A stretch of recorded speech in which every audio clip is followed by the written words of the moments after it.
Ils ne sont pas adoptés. Après l'article 2 quinquies toujours, un amendement 255 rectifié bis. C'est Madame Sollogoub qui va nous le présenter. Je vous en prie. Merci beaucoup Madame la Présidente.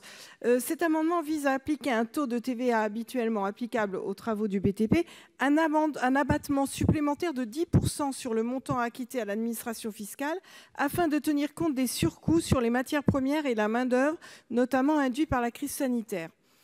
Le secteur a établi un guide de préconisation validé par les ministères de la Santé et du Travail permettant une reprise progressive des chantiers en assurant la sécurité des salariés. Cependant, ces mesures qui demeurent à l'appréciation de chaque entrepreneur n'ont pu s'appliquer partout et lorsqu'elles le sont, elles se traduisent par un surcoût important pour les TPE-PME. À la baisse de productivité issue des surcoûts impliqués par la mise en place des protocoles sanitaires dans les entreprises est venu s'ajouter les coûts majorés pour certains matériaux en raison des difficultés d'approvisionnement. Cette situation pose des difficultés pour les chantiers en cours ou les marchés signés quant à une plus juste répartition des surcoûts entre les fournisseurs, les entreprises du BTP et les maîtres d'ouvrage.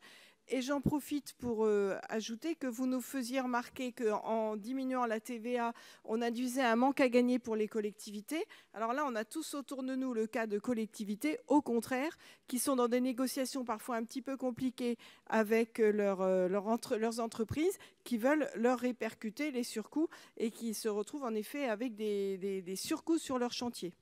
Donc là, en l'occurrence, à choisir entre la baisse de TVA et le surcoût sur le chantier, je ne sais pas ce qui sera le plus pénalisant pour la collectivité.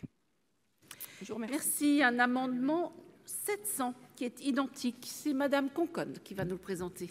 Oui, merci Madame la Présidente, Monsieur le Ministre. Donc, c'est un amendement que je présente au nom de ma collègue Annie Guillemot. Donc, il s'agit, pareil, des suites de la crise dite Covid. Donc, c'est un amendement qui propose d'appliquer au taux de TVA habituellement applicable aux travaux du BTP un abattement de 10% sur le montant acquitté à l'administration fiscale afin de tenir compte des surcoûts sur les matières premières et la main-d'œuvre, notamment induits par la crise sanitaire.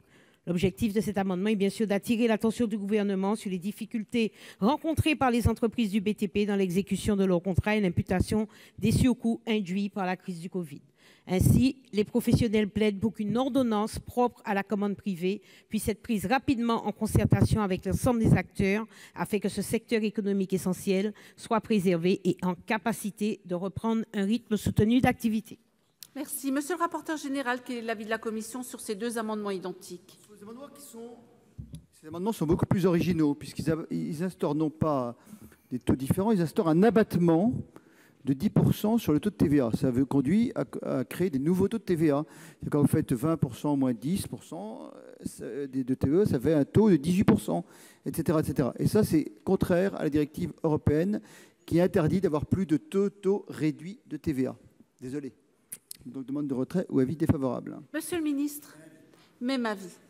S'il n'y a pas de demande d'explication de vote, je n'en vois pas. Je vais mettre aux voix ces deux amendements identiques avec deux avis défavorables. Qui est pour leur adoption? Qui est contre? Ils ne sont pas adoptés.